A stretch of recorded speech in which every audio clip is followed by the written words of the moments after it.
Newsline. Nababahala ang gobyerno sa peligrong dala ng pagsali sa mga bata sa mga beauty contest dahil maituturing itong child abuse.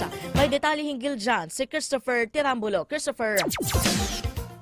Ani, iimbestigahan na ng Department of Social Welfare and Development Council for Welfare of Children ang organizer at video uploader ng pagsali ng mga bata sa Little Miss Camba beauty pageant sa Arayat, Pampanga. Ayon kay DSWD CWC Undersecretary Angelo Tapares, nagiging mapag-akit na sa mga matatanda ang mga bata na sa murang edad nila ay nagsusuot na ng maikling damit at naka-make up na. Nais lamang ng ehensya na maiwasan na malantad ang mga bata sa online sexual abuse. Dagdag pa ng ahensya na nasa-pressure din ang mga bata na tumalima sa beauty standard ng lipunan. Apela ng opisyal sa mga magulang at organizer na huwag ng pagsuotin na maikling damit at pag-make-upan ang mga bata na katulad na may edad na babae dahil nalalantad ang mga bata sa pang-aabuso.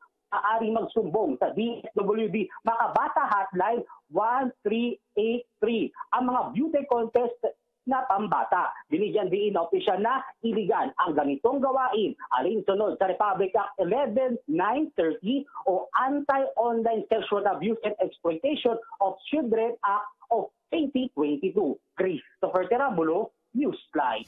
Salamat sa detalye ng ulat, Christopher.